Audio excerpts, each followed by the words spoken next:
ICC test বিশ্বকাপ ফাইনালে ওঠার প্রবল সম্ভাবনায় ভারত। গত টেস্ট সিরিজে নিউজিল্যান্ডের বিরুদ্ধে 0-3 পরাজিত হওয়ায় টেস্ট বিশ্বকাপ খেলার স্বপ্ন প্রায় হারাতে বসেছিল ভারতীয় দল।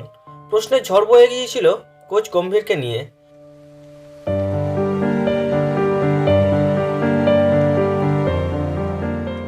এবার গম্ভীরের ভারতকে সুবিধা করে দিল সেই নিউজিল্যান্ডই, কারণ কিউইদের স্লো ওভার রেটের জন্য শাস্তি দেওয়া হলো। ক্রাইস্টচার্চে প্রথম টেস্টে ইংল্যান্ডের কাছে নিউজিল্যান্ড দল হেরে গেলেও দুই দলই স্লো ওভার করায় তাদের বিশ্ব টেস্ট চ্যাম্পিয়নশিপের পয়েন্ট থেকে 3 পয়েন্ট করে কাটা গেল। এবারের আইসিসি বিশ্ব টেস্ট চ্যাম্পিয়নশিপ ফাইনালের জন্য অনেকগুলো দল দৌড়ে রয়েছে। ভারত, অস্ট্রেলিয়া, দক্ষিণ আফ্রিকা ছাড়াও রয়েছে শ্রীলঙ্কা, নিউজিল্যান্ডের মতো দলগুলি।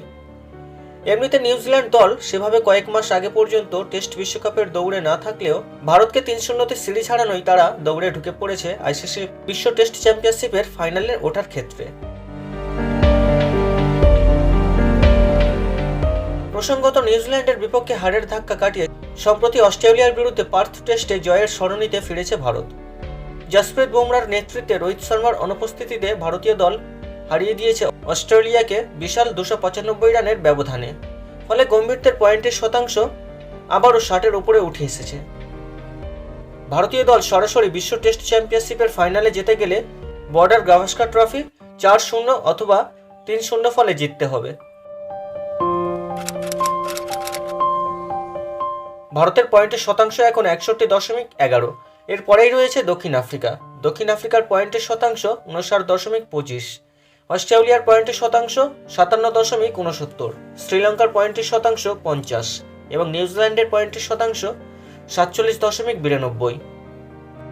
2025 সালে লর্ডসের মাটিতে হবে আইসিসি বিশ্ব টেস্ট চ্যাম্পিয়নশিপের ফাইনাল।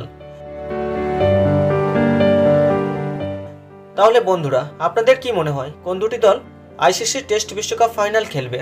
কমেন্ট করে জানিয়ে দিতে পারেন আমাকে।